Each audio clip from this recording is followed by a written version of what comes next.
18 horas. Notícias de Manaus, Amazonas, Brasil e do mundo. Agora na Mix. Hora 6:01. Boa noite pra você em 100,7. Você sempre na sintonia certa. E você, Karime Leão. Alô, Carlão. Muito boa noite. Boa noite pra você também, sintonizado, que faz companhia pra gente aqui em 100,7. É isso aí. Estamos juntos a partir de agora até às 7 da noite aqui no 18 horas. Mix.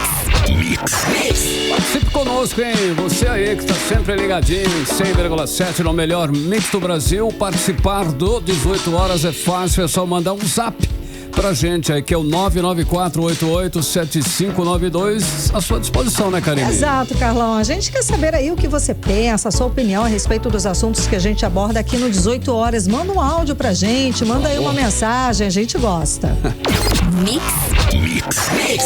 Começando 18 horas com os destaques do dia. Mais de 19 mil pessoas devem deixar Manaus durante o feriado prolongado. 5 voos foram cancelados por condições climáticas adversas esta madrugada no aeroporto Eduardo Gomes. Dados do IBGE revelam que mais da metade da sua população do Amazonas está em situação de pobreza. Vamos saber como foi o primeiro dia da volta dos atendimentos ambulatoriais nas unidades de saúde do estado.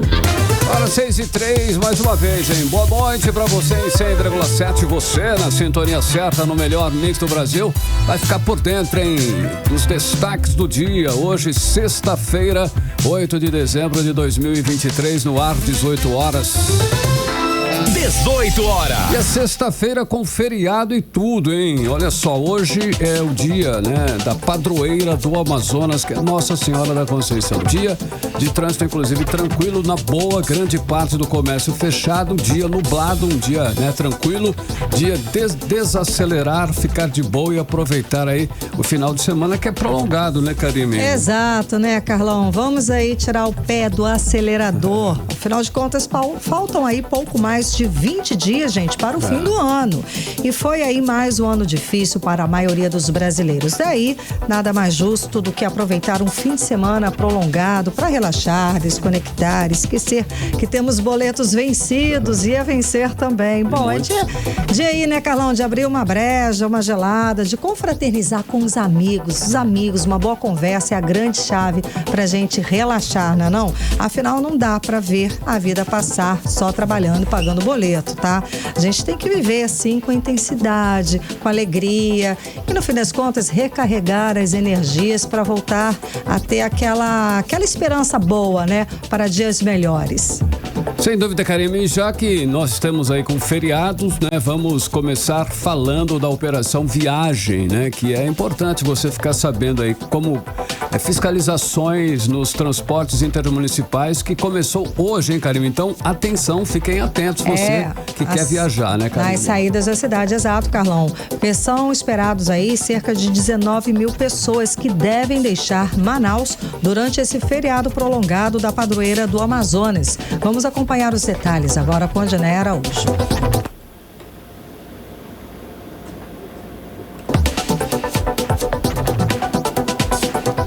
Bom, Carlão, enquanto a gente consegue rodar a reportagem da Odinei Araújo, teve uma situação muito chata que aconteceu hoje no aeroporto Eduardo Gomes.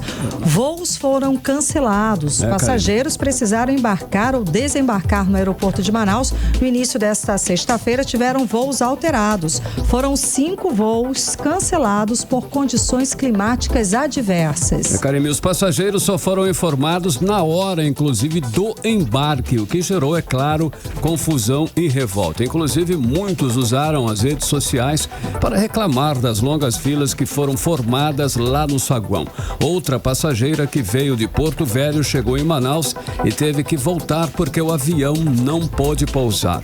Lembrando aí que a pista central está passando por obras e fica interditada todos os dias, das 4 da madrugada até o meio-dia, hein? Carlão, eu tenho relatos, sim, de muitos passageiros, muitas pessoas passando perrengue aí por conta dessa dessa obra e aí muita dor de cabeça para as pessoas que acabam, se atrasa um pouquinho, o voo cancelado e só no dia seguinte a pessoa consegue embarcar. A situação está tão complicada que a Assembleia Legislativa do Amazonas disse que pediu explicações sobre o episódio. O presidente Roberto Cidade disse hoje que cobrou providências da empresa que administra o aeroporto de Manaus por conta da redução dos horários de pousos e decolagens durante as obras, como eu falei. Além disso, os passageiros, eu vi relatos também de pessoas e parentes conhecidos que chegaram de madrugada aqui em Manaus e relataram que o ar-condicionado fica desligado, né? Então eles reclamaram da climatização do saguão da área de embarque. Mix.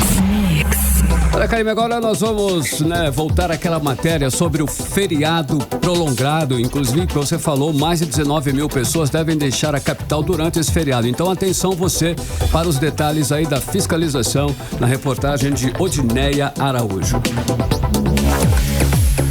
A fiscalização nos transportes que deixam Manaus em direção aos municípios do interior começou cedo nesta sexta-feira. Às 7 da manhã, a Agência Reguladora de Serviços Públicos, Arcepan, já estava com a Operação Viagem Segura, Padroeira do Amazonas, que começou hoje e vai até domingo, dia 10, nas principais saídas e chegadas de Manaus. O reforço da fiscalização de ônibus e barcos durante o feriado prolongado tem o objetivo de garantir a segurança das pessoas durante a viagem, como explica o diretor-presidente da agência reguladora, João Rufino Júnior. Serão 3 dias de operação de fiscalização intensificada no transporte intermunicipal, no rodoviário e no aquaviário, de reforçarmos o nosso trabalho de fiscalização para garantir a segurança das pessoas que irão viajar nesse período utilizando o transporte intermunicipal. A nossa expectativa é de que mais de 19 pessoas deverão utilizar o transporte intermunicipal nesse período. Daí a necessidade de nós estruturarmos essa operação em parceria com a Polícia Militar, com o Detran, com também a SNPH, para que nós tenhamos aí um período tranquilo em relação ao transporte intermunicipal no estado do Amazonas. Dos 19 mil que deixarão Manaus nesse feriado prolongado, mais de 12 mil vão de ônibus e 7 mil de barco. Por isso, os pontos de fiscalização vão se concentrar na rodoviária de Manaus, na barreira de fiscalização estadual no início da M010 e BR-174, na barreira da Avenida das Flores, no bairro Lago Azul, após a Ponte Rio Negro e no terminal rodoviário de Itacoatiara. Já no transporte hidroviário, a fiscalização será no Porto de Manaus, atendendo também ao movimento das balsas da Manaus Moderna, no centro e no Porto da Ceasa. A agência reguladora conta ainda com uma equipe volante nos rios para acompanhar eventuais ocorrências e denúncias em outros portos da capital. Durante a Operação Viagem Segura, a equipe técnica da agência reguladora divulga seu hot site para as tripulações dos barcos. O endereço eletrônico é utilizado para realizar o cadastro obrigatório de veículos automotores terrestres, entre eles carros e motocicletas, que são transportados em embarcações do transporte hidroviário intermunicipal. Odineia Araújo para o 18 horas. Você está ouvindo 18 horas. E vamos falar agora sobre a situação da saúde pública do Amazonas, porque depois do acordo do governo com as empresas médicas, hoje foi o primeiro dia de atendimentos ambulatoriais da saúde. A repórter Nathalie Moraes acompanhou esse primeiro dia do retorno aí dos atendimentos e traz mais informações pra gente. Muito boa noite, Nathalie. Então, os médicos retomaram os atendimentos, mas o caos da saúde continua, né? Afinal de contas, não eram só os salários atrasados, não é mesmo? Boa noite. Boa noite, Karime. Boa noite, Carlão. Boa noite, ouvintes. Pois é, Karime, essa é uma situação realmente lamentável, né? A situação da saúde aqui no nosso estado. Queria eu poder noticiar aqui para os nossos ouvintes que todos os problemas da nossa saúde foram sanados, mas isso não aconteceu, Karime, até porque o problema não era somente pela falta de pagamentos, né? Como você bem anunciou. A saúde do Amazonas, né, sofre hoje com a falta de infraestrutura e também de pessoal. O Hospital e Pronto-Socorro 28 de agosto, que é referência aqui no nosso estado, continua, por exemplo, sem tomógrafo. A gente recebeu a informação informação agora há pouco que o hospital está superlotado, macas estão sendo transformadas em leitos, né? Inclusive a discussão pela demora nos atendimentos, discussão entre as equipes, tudo isso, Karine, né? Uma situação realmente de caos que não é única e exclusiva do Hospital 28 de Agosto. A gente sabe que o Hospital 28 de Agosto, por exemplo, faz cerca de 400 cirurgias eletivas por mês. Essas cirurgias estavam suspensas aí em meio a toda essa situação. Para a gente ter uma ideia, né, durante esses últimos dias de caos, o hospital não tinha fios de sutura. Né? Faltam insumos, faltam medicamentos, né? Como eu disse, essa situação de caos na saúde não é única e exclusiva do Hospital e Pronto-Socorro 28 de Agosto. No Francisca Mendes, por exemplo, o hospital que é referência para doenças e para cardiopatias, o hospital não realiza hoje um simples procedimento de cateterismo. A gente chegou a noticiar aqui de pessoas, né? De uma pessoa que morreu porque não conseguiu fazer o procedimento e o governo do Amazonas não arcou para que fizesse na rede privada de saúde, né? Inclusive, toda essa situação da saúde aqui no estado foi solicitada ao Tribunal de Contas a criação do comitê de crise para buscar soluções junto aos órgãos de controle para que eles realmente possam fiscalizar para onde está sendo aplicado todo o dinheiro que deveria ser destinado à saúde pública aqui no Amazonas, Karime. Inclusive, na próxima terça-feira, acontece uma reunião na Assembleia Legislativa aqui do Amazonas entre os órgãos de controle, né? Entre o Tribunal de Contas, o Ministério Público, a Defensoria Pública do Estado, e também foram convidados aí para essa reunião o governador Wilson Lima e o secretário estadual de saúde, Anuar Samad, para realmente explicar para onde foram aplicados, né, os mais de 5 bilhões de reais que teriam que ser destinados à saúde pública aqui no Amazonas. Para falar um pouco mais sobre esse assunto, nós conversamos com o deputado estadual Wilker Barreto. Vamos conferir. Notícia positiva de que voltam aos trabalhos. Isso é um primeiro passo. Mas isso não tira a saúde da crise. Lembrando, governador, que nós estamos sem medicamentos, sem material, cirurgias eletivas praticamente suspensas, toda a saúde terceirizada, maqueiros, serviços gerais, enfermeiros, com atrasos de mais de 4 meses. Parêntese, também tem a SEDUC, 1.200 serviços gerais, para onde foram 5 bilhões de reais. Vi com muito bons olhos a participação da Comissão de Saúde da Assembleia na reunião. Eu quero lembrar meus colegas deputados que é o nosso dever fiscalizar para onde foi o dinheiro que o secretário de Saúde não soube responder na primeira reunião, e eu estou aguardando com muita expectativa a segunda reunião do Comitê de Crise, que na oportunidade já faço um convite aos colegas deputados da Comissão de Saúde. O importante é que volte à normalidade, mas não podemos esquecer para onde foi o dinheiro da saúde. 18 horas. Karime e Carlão, nós ouvimos aí a fala do deputado estadual Wilker Barreto, né? Ele realmente afirmando que a prioridade tem que ser salvar vidas. E isso a gente sabe, Karime, só se faz pagando salários atrasados, comprando materiais, comprando insumos, comprando medicamentos, até porque a gente está aí no fim do ano, onde aumentam, né, os números de acidentes de trânsito, aumentam aí as ocorrências de trânsito, e tudo isso, todas essas pessoas vão parar na rede pública, vão parar no SUS, né, Karime? E em meio a toda essa crise na saúde pública aqui do estado, Karime e Carlão, nós tivemos acesso ao documento do Conselho Estadual de Saúde, que foi enviado, né, à Secretaria Estadual de Saúde, ao governador do Amazonas, a todos os órgãos de controle, cobrando realmente do governador Wilson Lima e do secretário de Saúde sobre o cronograma dos pagamentos. Eles querem saber, né, o Conselho Estadual de Saúde quer saber como é que vai ser, como é que vai funcionar esse cronograma, esse acerto de contas que foi feito entre o governo do Amazonas e essas 15 empresas médicas que aderiram ao movimento de redução de atendimento que durou cerca de 7 dias aqui na nossa capital. Mas além disso, o Conselho Estadual de Saúde quer entender por que não está sendo pago o dinheiro para os maqueiros. Por que não está sendo... Sim, até porque é toda uma cadeia. A gente sabe que o governo do estado atrasou o salário dos técnicos de enfermagem, dos enfermeiros, dos maqueiros, do pessoal de limpeza, também das empresas que prestam serviço com alimentação e segurança.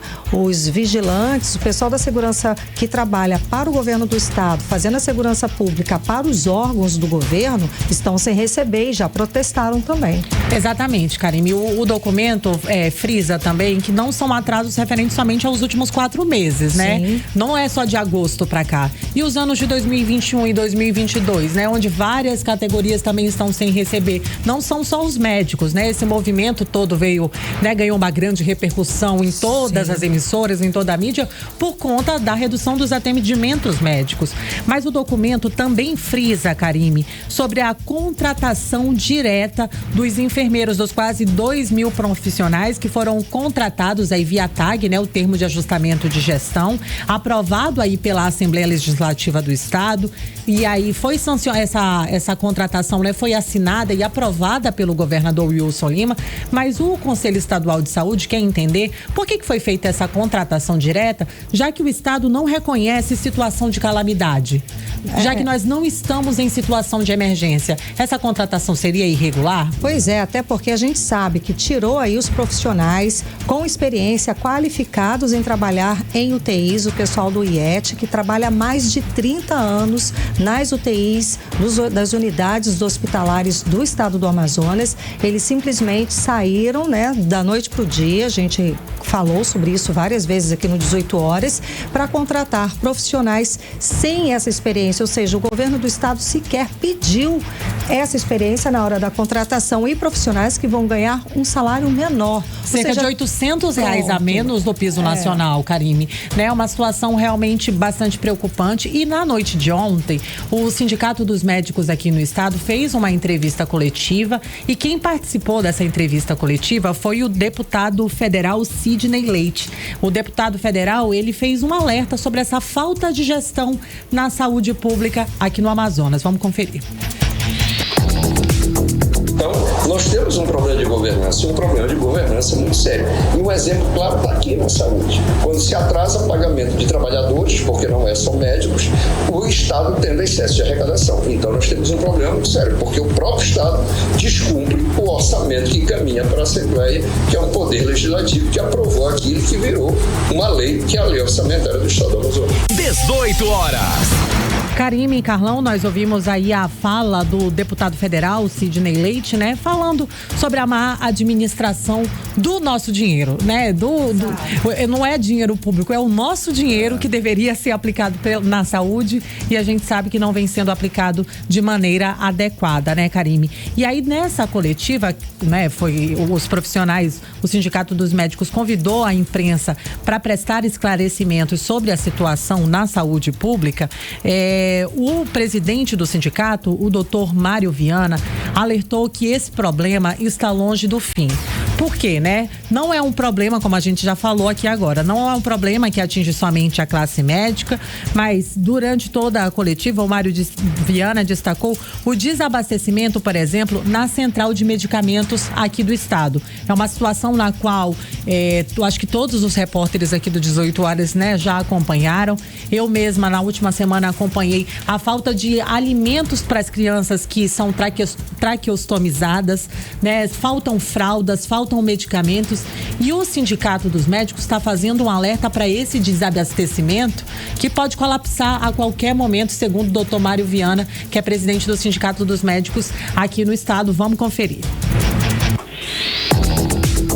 Eu já disse aqui que eu acho que a negociação foi péssima, empurrou para frente o problema, e como disse o deputado, não estou me apoiando no senhor não, deputado. Que eu já disse também que pouco acredito que o Wilson Lima cumpra os acordos, porque ele não tem cumprido com ninguém, tá? A gestão do Anumar Samad, aí eu respondo a você e a ele também, nós precisamos de gestão profissional, entendeu? A gestão do Anumar Samad, eu tenho até uma amizade pessoal com ele, mas eu tenho que classificar como péssima. Ele que me desculpe, péssima. Não dialoga, não conversa, não tem domínio da situação da Secretaria de Saúde, né?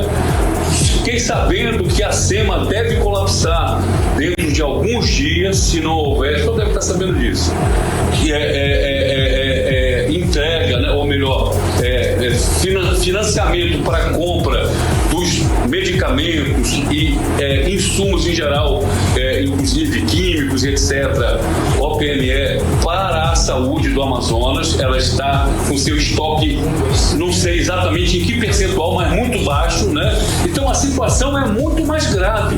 Nós corremos o risco de ter aqui uma nova pandemia de Covid, né? Uma pandemia de falta de gestão. 18 horas. Karine e Carlão, nós ouvimos aí a fala do presidente do Sindicato dos Médicos aqui no estado, o doutor Mário Viana. E é isso, Karine, a gente realmente espera, né, que não somente os órgãos de controle estejam nessa reunião da próxima terça-feira, mas que o governador Wilson Lima, que o secretário de Saúde no estado, possam esclarecer sobre as outras problemáticas na saúde, né? A falta de insumos, a falta de medicamentos, a falta de tomógrafo, a falta de cateterismo, a falta de alimento, a falta de comida, a falta de água em hospitais no interior do Amazonas. Sim. É uma situação que a gente vai continuar acompanhando. Karine e Carlão, boa noite. Obrigada pelas informações, Nathalie Moraes. Boa noite, Nathalie. 6h22, você no melhor mix do Brasil. 18 horas.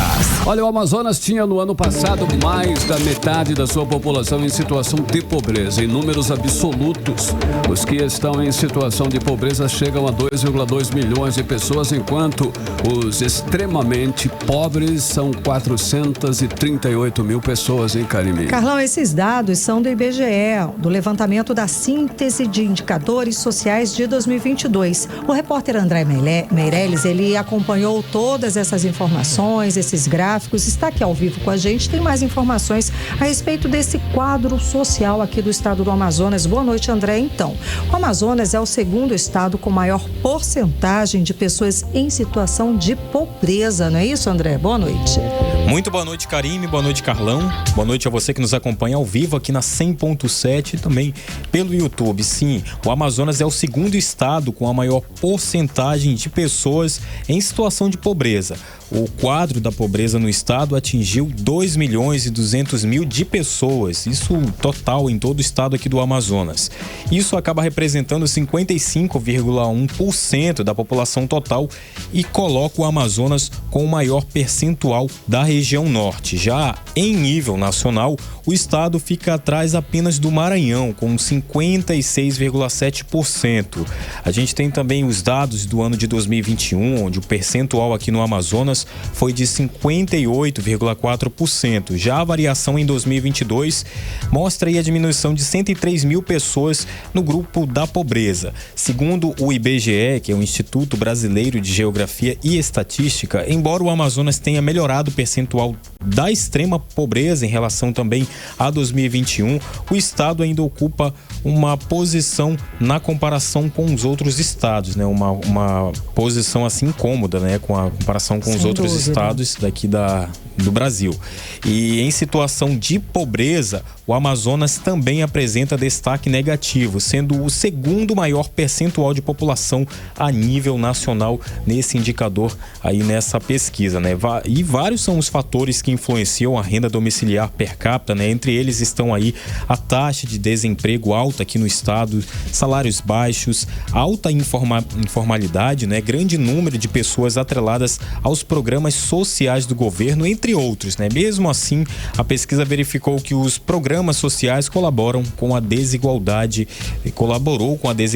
isso no ano passado, no ano de 2022, né? E não é diferente também na educação. Olha, segundo o disseminador de informações do IBGE, o Adjalma Nogueira, o Amazonas, ele teve a segunda menor frequência escolar de crianças que ficam entre a idade de 0 a 3 anos no ano passado, né? Só perdendo para o estado do Amapá. A gente vai conferir os detalhes dessas informações com Adjalma Nogueira. No campo da educação, o Estado ainda tem muita deficiência na frequência escolar de crianças de 0 a 5 anos, a chamada educação infantil. Também indica que a frequência escolar de jovens de 18 a 24 anos está entre as menores do país. Aqui, o principal problema é o abandono escolar. Entre os estudantes de 6 a 14 anos, o Estado não conseguiu cumprir a meta 2 do Programa Nacional de Educação, o PNE. O número de jovens que não estudam e nem trabalham teve um acréscimo entre 2021 e 2022, indicando que o quadro sofreu piora de situação, ou por falta de oportunidade de emprego ou por abandono escolar por parte das pessoas nessa faixa de idade. 18 horas. Muito bem, Karime e Carlão, a gente ouviu a fala de Adjalma Nogueira, ele que é disseminador de informações do IBGE aqui no estado do Amazonas, participando sempre aqui do 18 horas, trouxe essa informação.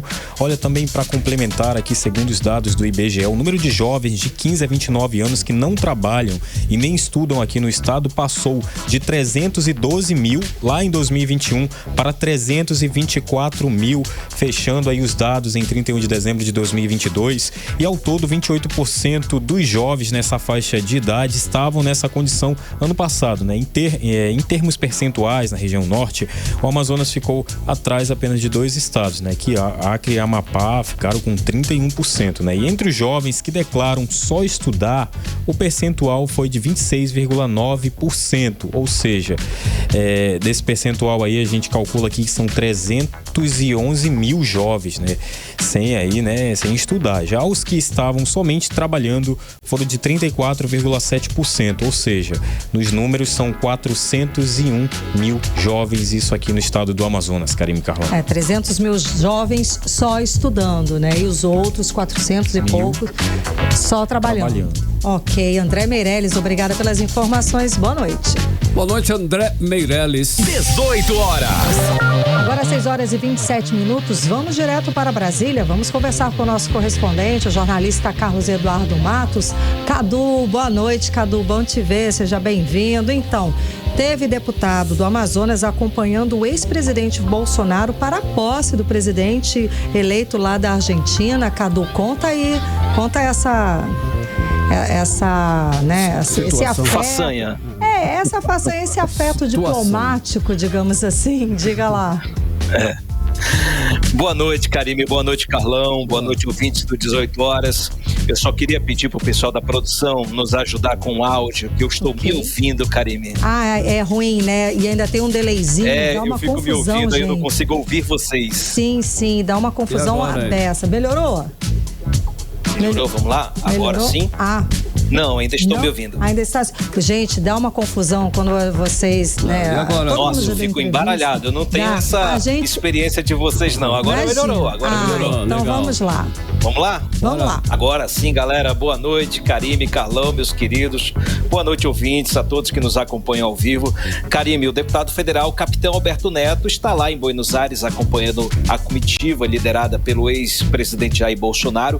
Domingo, agora, às 11 horas, horário de Brasília, vai acontecer a posse de Javier Milei como novo presidente da Argentina. Ele é considerado libertário, né? Um ultralibertário, aquela pessoa que é meio que, digamos assim, um exagerado do liberalismo argentino, né?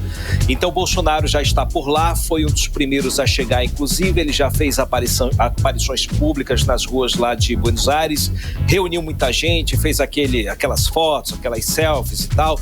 Hoje à tarde ele se reuniu com o próprio Milei para falar sobre essa aliança política entre os dois, né?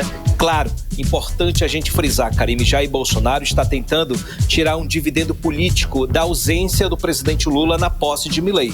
O governo brasileiro vai ser representado apenas pelo ministro das Relações Exteriores, Mauro Vieira. Nem Lula, nem Geraldo Alckmin não vão participar dessa cerimônia. Eita. Politicamente é ruim, péssimo, diplomaticamente é pior ainda, né? Péssimo, né? O Brasil tem uma forte relação comercial com a Argentina, inclusive a Zona Franca de Manaus vende muito para a Argentina. Inclusive, vocês falaram sobre esse assunto aqui há 2 semanas atrás.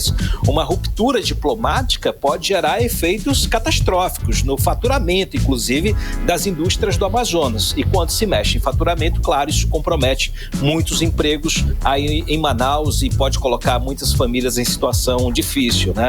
Então a gente segue acompanhando os desdobramentos dessa novela que vai durar aí 4 anos. Vamos acompanhar como é que vai ser. Nenhum dos lados está cedendo, né? É importante a gente falar isso. Nem Milei está cedendo e nem Lula está cedendo também. Então vamos acompanhar como é que vai ser. Temos 4 anos aí para observar essa relação política, econômica e diplomática.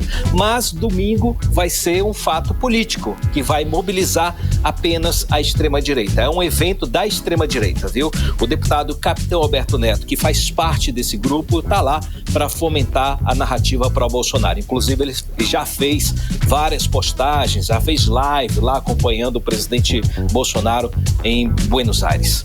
Carlão e Karime. Cadu, só para complementar, você falando da questão aqui da Zona Franca de Manaus e das indústrias, que isso pode afetar economicamente aqui o estado, é perigoso sim, porque dados do IBGE mostraram que a seca desse ano fez a indústria aqui do estado do Amazonas cair 2,6%. Em outubro, em comparação com setembro, foram 5,7%. Isso em comparação com os mesmos meses, outubro e setembro do ano passado. Ou seja, a situação já está aí meio capenga, né? Ainda vamos ter ruim, que... né? Exato, vamos ter aí que dar uma incrementada para recuperar, afinal de contas, em um mês, 2,6% e outro 5,7%.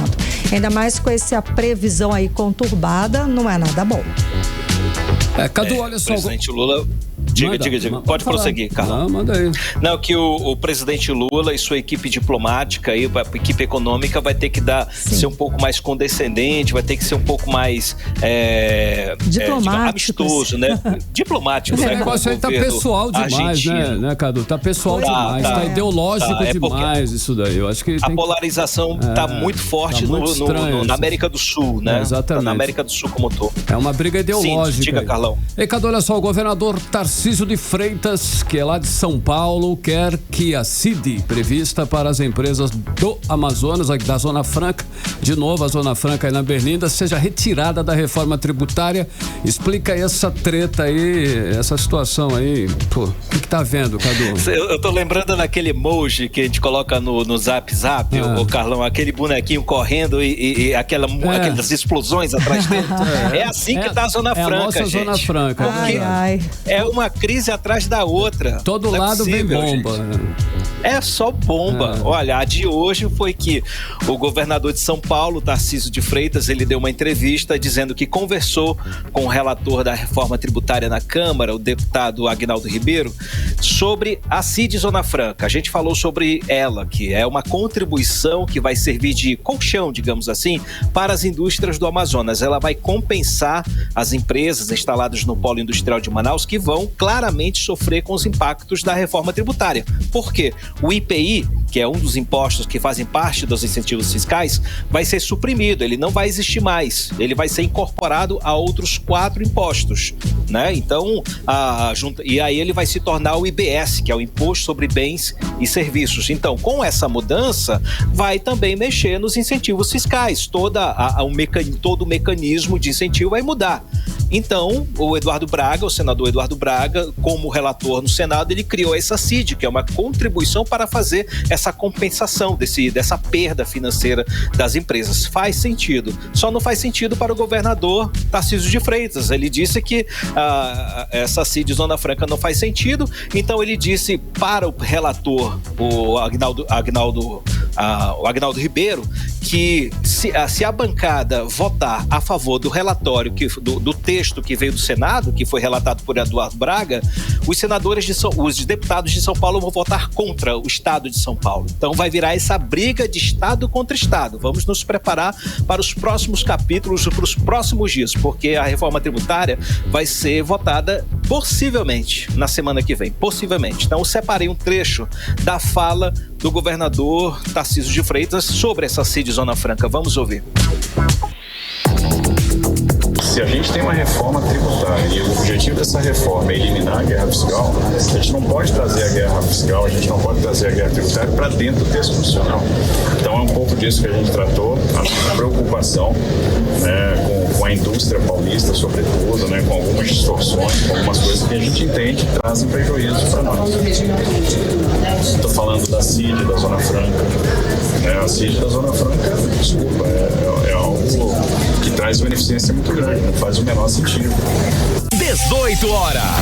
A gente acompanhou a fala do governador de São Paulo, Tarcísio de Freitas, a respeito da Zona Franca de Manaus e da CID. Cadu, a gente poderia instituir uma situação assim, para falar da Zona Franca, primeiro tem que fazer uma provinha. Exato, vamos fazer uma provinha, né, Carlão, para ver se você conhece a Zona Franca de Manaus. E ele falou mesmo, né, cara? E ele falou que é uma coisa sem sentido.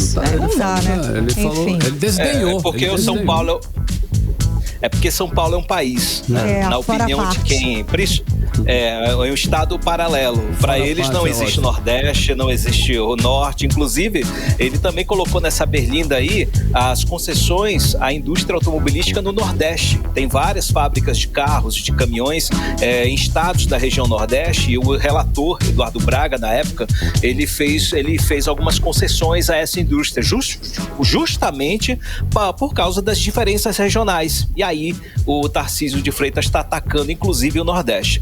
Eu falei agora há pouco com o deputado Saulo Viana, né, que ele faz parte do grupo de trabalho da reforma tributária, e ele também está indignado com essa situação. Vamos ouvir o que ele disse. Isso aí é muito contraditório, porque nesse período que foi debatido a reforma tributária, tanto na Câmara como no Senado, foi levantado que 60% de todos os incentivos fiscais concedidos às atividades econômicas do país estão concentrados no Sul e no Sudeste. Somente a outra parte se divide entre Norte e Nordeste, por isso que nós temos aí as desigualdades regionais. A nossa Zona Franca de Manaus já comprovou ao longo dos anos de que é um modelo de desenvolvimento regional muito exitoso, que gera emprego, renda, e nós damos uma contrapartida que nenhum outro modelo concede, que é a preservação ambiental. Por conta disso, nós temos hoje 97% da nossa floresta em pé, e a gente vai continuar aqui no Congresso Nacional lutando, defendendo a nossa Zona Franca de Manaus. 18 horas. A gente acompanhou a fala do deputado federal aqui do Amazonas, né, o Saulo Viana, membro do grupo de trabalhos da reforma tributária na Câmara, e que vai lutar para continuar defendendo aqui a gente, né, Carlão? Se não lutar, se a pessoa lutando tá assim, imagina não lutando, né? Olha tem que aí. Lutar e muito mesmo. Pois é, Cadu. Não, Cadu? É verdade. Eu sinto saudade daqueles parlamentares mais antigos, os mais experientes, que entendiam de Zona Franca de verdade. A gente, nesse momento, vai precisar muito desse pessoal. Mas esses parlamentares estão aí, mas fazendo consultoria, mas esses que estão com bottom aqui no paletó, eles têm que se empenhar um pouquinho mais, porque São Paulo é um estado muito difícil. Tem também Minas Gerais, Rio Grande do Sul brigando, Paraná brigando. Eu já ouvi parlamentares aí do estado do Paraná falando sobre essas exceções que geram aí a guerra, que mantém a guerra fiscal, mas eles não sabem o que são essas desigualdades, não levam em conta as desigualdades sociais, as desigualdades econômicas, e que a Zona Franca de Manaus faz parte desse contexto. Então, gente, semana que vem, agora até o finalzinho do mês, ali até o dia 22, regimentalmente, aí, que até que é o último dia de funcionamento da Câmara, a reforma tributária vai ser votada, provavelmente, para tentar ver se promulga agora, ainda no fim desse ano. Com essa briga que eu tô vendo que tá acontecendo nos bastidores, eu já não sei mais se vai ser aprovado ou promulgado ainda esse ano. Já tô na dúvida, mas como acontece tudo aqui em 5 minutos muda, acordo é acordo, então vamos ver, vamos acompanhar. Karime, Carlão. Exato, Cadu. Agora, só um adendo aí para lembrar que Zona Franca de Manaus, além de emprego, renda, progresso para o estado do Amazonas, é também garantia de floresta em pé. Em tempos aí que estamos falando muito de crise ambiental, crise climática, aliás, defender a Zona Franca de Manaus é defender também o meio ambiente. Pelo menos essa lição. Uma pena que o parlamento do Brasil não entende isso. Pois é, pelo menos o parlamento daqui. Esse item, pelo menos, as pessoas deveriam conhecer para não falar tanta besteira, né? Enfim. É, exato. O eco não chega até aqui, Karime. É difícil, chega. É uma batalha inglória e secular. Vamos continuar acompanhando, vamos torcer que vai dar certo, gente. Sem dúvida. Cadu, obrigada pelas informações. Cadu, um ótimo fim de semana. Até segunda, Cadu. Sextou, galera. Um abraço. Tchau. 18 horas. Olha aí, fique ligado em 100,7, hein? Daqui a pouquinho você confere aqui no 18 horas. Tribunal de Contas suspende licitações de hospital do governo do Amazonas por suspeita de irregularidades. Detalhes já pra você aqui no 18 horas. Mix. Agora 6h40, vamos conferir a previsão do tempo para amanhã, sábado e para domingo. Previsão do tempo, final de semana, Karime Leão. Previsão do tempo. Segundo informações do Clima Tempo, esse feriadão, gente, vai ser de chuva, tá? Para sábado, a previsão é de céu parcialmente nublado a nublado com pancadas de chuva isolada. A temperatura pode ir dos 23 aos 32 graus. No domingo, céu claro a nublado com pancadas de chuvas isoladas, com temperatura mínima de 24 graus e a máxima de 33 graus. Mix. Olha só, irregularidades levaram o auditor do Tribunal de Contas do Amazonas a suspender a licitação para a compra de orteses, próteses e materiais especiais para cirurgias ortopédicas do Hospital Adriano Jorge. Carlão, e o repórter André Meirelles tem mais detalhes? Vamos acompanhar. Uma violação no prazo mínimo entre a divulgação do edital e a data limite para envio de propostas das empresas interessadas na aquisição de órteses, próteses e materiais especiais para cirurgias ortopédicas na Fundação Hospital Adriano Jorge, na Zona Sul de Manaus, fez com que o auditor do TCE, Tribunal de Contas do Estado do Amazonas, Alípio Reis Filho, suspendesse por meio de medida cautelar a licitação da unidade hospitalar. A decisão foi divulgada em edição extra do Diário Oficial Eletrônico. De acordo com o relatório apresentado pelo auditor Alípio, a organização do certame não disponibilizou um dia útil sequer no prazo para apresentação das propostas, que, conforme a legislação, deve ser de pelo menos 8 dias. O relator apontou que o desrespeito ao prazo mínimo de divulgação do edital impediu a ampla competitividade, além das exigências de mão de obra não serem condizentes com as diretrizes do Conselho Federal de Medicina. Pelas irregularidades, o auditor determinou a suspensão da licitação número 87/2023, realizada pelo governo do estado para a Fundação Hospital Adriano Jorge, e deu prazo de 5 dias para os gestores apresentarem defesa e justificativa às irregularidades encontradas. André Meirelles para o 18 horas.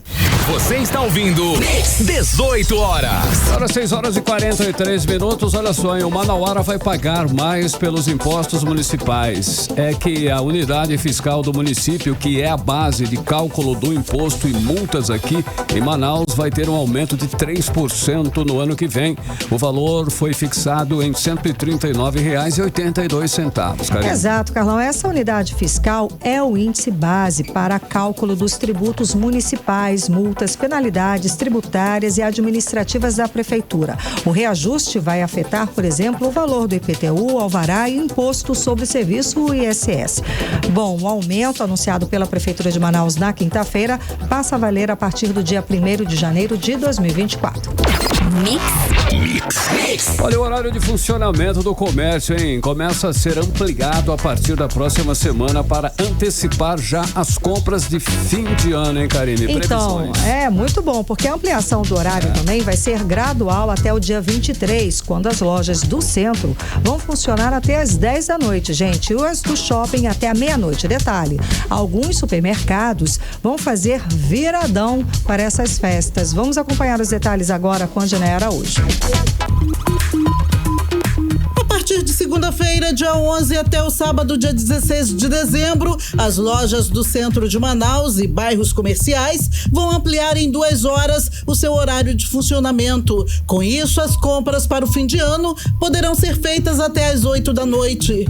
Já de 18 a 21 de dezembro, as lojas vão acrescentar mais 3 horas para as compras, ou seja, as lojas ficarão abertas até 9 da noite. E dias 22 e 23 de dezembro, o comércio estará aberto por 4 horas adicionais, permitindo que os consumidores finalizem suas compras até as 10 da noite na área central. Já os shoppings funcionarão até a meia-noite. O presidente da Câmara de Dirigentes Lojistas de Manaus, Ralph Assayag, diz que os supermercados também vão aderir à ampliação de horário e funcionarão 24 horas na reta final do Natal. Vamos ter aí aumento de horários, de carga de horas na primeira semana, do dia 11 ao dia 15 de 2 horas, depois vão aumentar do dia 18 ao dia 20 a 21 de 3 horas e no dia 22 e 23, 4 horas, alguns supermercados vão fazer 24 horas também, os shopping deverão ir alguns dias até meia-noite, tudo isso para facilitar as vendas para o consumidor desse período do Natal e em seguida depois do Ano Novo. No dia 24 de dezembro, véspera do Natal, as lojas fecharão mais cedo, às 6 da tarde. Já no dia 25 de dezembro, o comércio em geral estará fechado. Nesse Natal, segundo o presidente da Câmara de Dirigentes Lojistas, Ralph Assayag, os consumidores vão encontrar muitas promoções. São os produtos que deveriam ter sido vendidos na Black Friday, mas não chegaram a tempo por causa da seca histórica no Amazonas. Ainda vamos ter ainda um volume de navios chegando até o dia 15 de dezembro, esperando que essa mercadoria toda que vai chegar vai ser preciso ser vendida, então as promoções vão ser muito grandes e isso tudo aí vai dar uma grande diferença no Natal desse ano.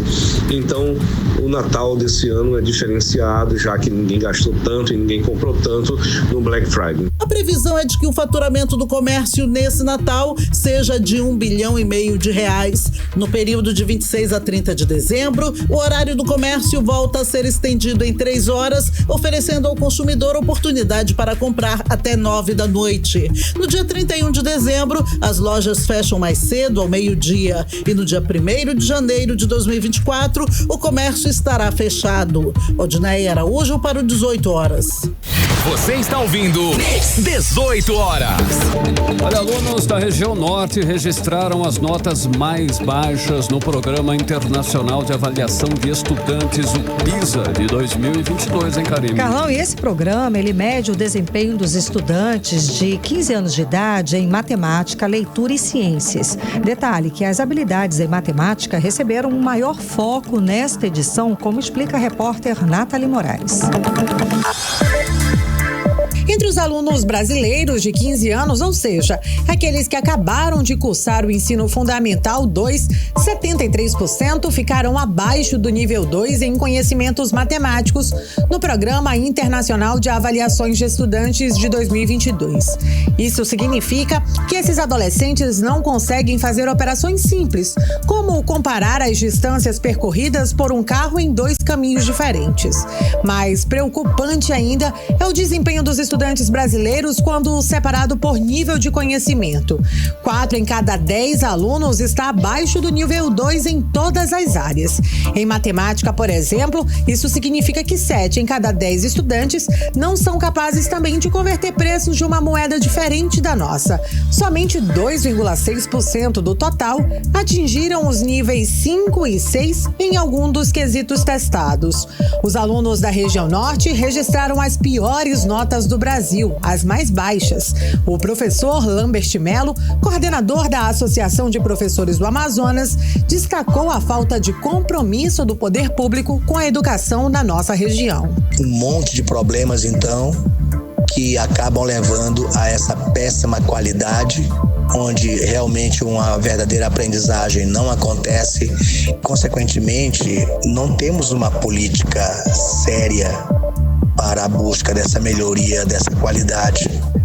Então, tudo que é feito nas escolas públicas aqui do estado do Amazonas é feito de forma emergencial, paliativa, apenas para apagar incêndios. Não há um projeto mesmo de estado para melhorar a qualidade da educação e nem mesmo de governo.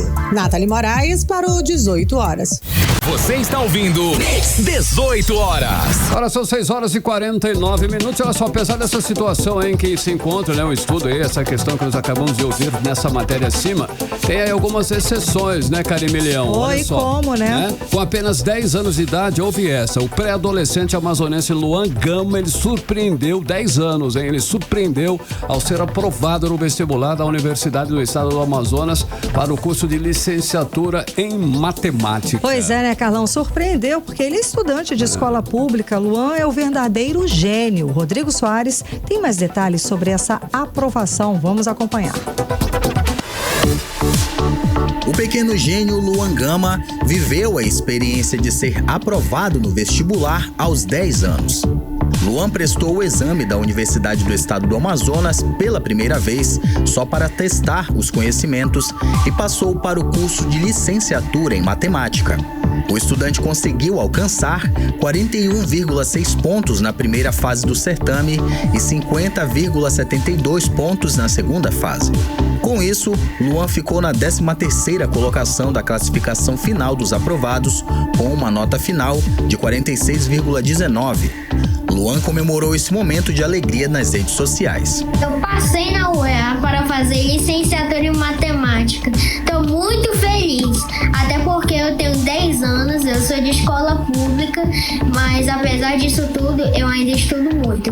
Eu quero agradecer também aos professores do Vetor, porque eu fiz um curso preparatório lá, o Vetor, e no primeiro ano já deu tudo certo. Luan Gama ficou famoso nacionalmente por ter participado do quadro Pequenos Gênios da Rede Globo, quando mostrou as habilidades com cálculos matemáticos. A conquista do pequeno gênio consta na lista de aprovados no vestibular da UEA, que foi divulgada nesta quinta-feira. Após ser questionado sobre a possibilidade do ingresso na Universidade do Estado do Amazonas, o reitor da UEA, André Zogaíbe, destacou a exigência do certificado de conclusão do ensino médio para ingresso no ensino superior. Rodrigo Soares para o 18 horas. Você está ouvindo 18 horas. É o Luan Gama dando show, né, Karine? Um querido, um fofinho, né? Agora 6h52, você é no melhor mix do Brasil. Olha, desde segunda-feira o navio petroleiro está encalhado no meio do rio Amazonas. O navio está carregado com 18 mil metros cúbicos de nafta, subproduto do petróleo, e mais de 8 mil litros de gasolina, Karine. Só isso tudo, hein, Carlão? Bem, o IBAMA avalia os riscos de vazamento da carga e acompanha os possíveis danos ambientais. A repórter Nathalie Moraes traz mais detalhes. O navio petroleiro segue encalhado no rio Amazonas há 5 dias. Está com carga de gasolina e nafta e um outro produto também proveniente do petróleo.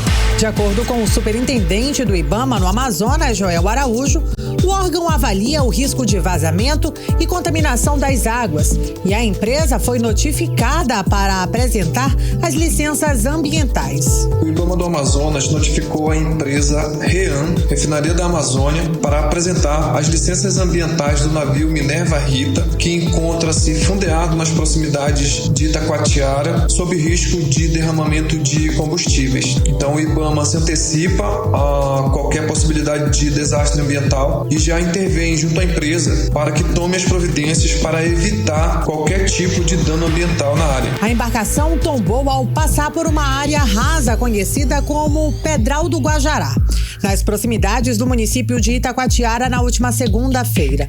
O local vem recebendo o serviço de dragagem que já possibilitou o tráfego de alguns navios. Por meio de nota, a Refinaria da Amazônia, a empresa responsável pela carga, descartou o risco de vazamento. A companhia disse que acionou os órgãos ambientais e a Agência Nacional de Petróleo. Segundo a empresa, o navio recebeu material de concentração de óleo e uma equipe de mergulho contratada pela refinaria fez a vistoria na área e constatou dano em parte do casco externo da embarcação. A embarcação possui outro casco interno que está intacto. A companhia aguarda a apresentação do plano de contingência por parte do armador devidamente aprovado pela autoridade marítima e os outros órgãos, permanecendo no local do incidente de forma preventiva com as equipes de prontidão. Nathalie Moraes para o 18 horas. Você está ouvindo 18 horas. Olha aí, 6h54, atenção para este chamado, hein? Às vésperas do fim de ano, o Hemoan pede ajuda da população para repor seu estoque de sangue, muito importante, hein, Karine? Então, Carlão, com estoque em nível crítico, a Fundação está convocando doadores de todos os tipos sanguíneos. Vamos acompanhar mais detalhes agora com Diné Araújo. Ninguém sabe quão importante é a doação de sangue até que um familiar ou amigo precise fazer uma cirurgia, por exemplo. Todos os dias, porém, o Hemoan, responsável por abastecer todas as unidades de saúde do Amazonas, precisa ter pelo menos 200 bolsas de sangue para atender toda a demanda dos hospitais. Só que agora o estoque de bolsas no Hemocentro não passa de 150, o que é considerado um nível crítico, de acordo com a subgerente de captação de doadores, Suzete Camurça. Hoje a gente está com 40% abaixo, do nosso estoque do que nós deveríamos. A gente tem uma média de 140 doações diárias e a gente precisa de 250 para manter o estoque regular, para atender toda a demanda do Hemoan. Então a gente pede, que todos os nossos doadores ou quem nunca doou também possa vir fazer a sua primeira doação. Com baixo estoque de sangue, a Fundação Hospitalar de Hematologia e Hemoterapia do Amazonas está convocando doadores de todos os tipos sanguíneos. Ultimamente, por exemplo, a meta diária de 200 doações está sendo alcançada apenas em 2 dias. E isso é preocupante, principalmente às vésperas do fim de ano, quando muitos doadores viajam e quando ocorrem também muitos acidentes devido a excessos da população. Esse ano, a baixa procura de doadores já é um fator que preocupa desde o mês de setembro. Por isso, a subgerente de captação de doadores, Suzete Camurça, pede apoio da sociedade para repor o estoque do Hemoan. Quem tiver com algum sintoma de gripe e resfriado, aguarda o término dos sintomas para poder vir fazer a sua doação. Não esquecer de trazer o seu documento original com foto, estar bem alimentado, dormir bem na noite anterior, pelo menos 6 horas, não ingerir bebida alcoólica 12 horas antes da doação. E na dúvida, pode entrar em contato com a gente aqui no Serviço Social 3655-0166. A gente tira as dúvidas. Quem quiser fazer o agendamento, a gente faz, mas não é obrigatório. Quem não tiver agendado pode vir diretamente aqui no Hemoan, na Constantino Neri. Odinei Araújo para o 18 horas. Você está ouvindo 18 horas. 18 horas. Esporte. Pegou agora o giro esportivo, Cid Soares na área. Cid, uma pergunta, hein? Nós já sabemos todos os adversários do Amazonas no Brasileirão de 2024, ano que vem, e teremos grandes jogos na Arena da Amazônia. Procede? O que tem aí? Procede. Cid? Na verdade, sim. Não tem outra coisa a falar, O Amazonas vai enfrentar um ossinho aí próximo ano. Olha, vai encarar times como América Mineiro, olha aí, Santos, Coritiba, Goiás, Chapecoense, Ceará. Só para citar alguns, tá? Por pouco o Vasco não tá nessa. Não faz isso. Tá, tudo bem. Tava indo bem, para. Olha, grandes jogos aí, expectativa, ainda mais alta, que o nível vai subir, isso não tem nem dúvida alguma na Série B. E isso tem que ser bem aproveitado para trazer maior visibilidade para os times aqui do Amazonas. Manaus está mais perto agora de receber, por exemplo, uma partida do Flamengo após quase 8 anos desde o último jogo na capital amazonense, quando o rubro-negro perdeu para o Vasco. Olha aí, viu? 2-0 em partida válida pelo Campeonato Carioca de 2016. As chances na Arena da Amazônia sediar esse primeiro jogo do Flamengo aí contra o Audax do Rio, do Cariocão, no próximo ano, aumentaram, pois a data do jogo, 17 de janeiro, acontece um dia antes da viagem do time para os Estados Unidos. E pelo 3º ano consecutivo, o Flamengo ocupa a primeira posição do ranking de clubes de Confederação Brasileira de Futebol. Todo mundo, como assim? Sim. Meu irmão, faça as contas, tá? Só isso. Então, segundo lugar, em 2022, o Palmeiras, que conquistou o Brasileirão, também permaneceu na mesma posição. 3º lugar, agora é o Atlético Paranaense, que tomou o lugar do Atlético Mineiro. Ranking Nacional de Clubes estabelece uma classificação técnica entre 243 clubes do futebol brasileiro, com base no recente desempenho das equipes nas competições nacionais e internacionais. E além do rebaixamento, o Santos pode ficar um mês aí sem jogar na Vila e ainda ter de pagar uma multa bem robusta por conta da confusão após o jogo contra o Fortaleza na última rodada do Brasileiro, que terminou antes, já que a torcida jogou sinalizadores, vidro, um monte de coisa, cadeira dentro do campo, enfim. E olha, pra você não ficar com saudade do Brasileirão, pode curtir hoje à noite, né? Hoje à noite tem Ladies Cup, né? As meninas vão jogar, jogaço inclusive, Flamengo e Paraguai, 8h30 da noite. Legal. E era o que tínhamos pra hoje. Obrigada, Cid. Até segunda. Valeu, Cid Soares. 18 horas. 7 em ponto, seguimos direto para o editorial 18 horas. Editorial 18 horas.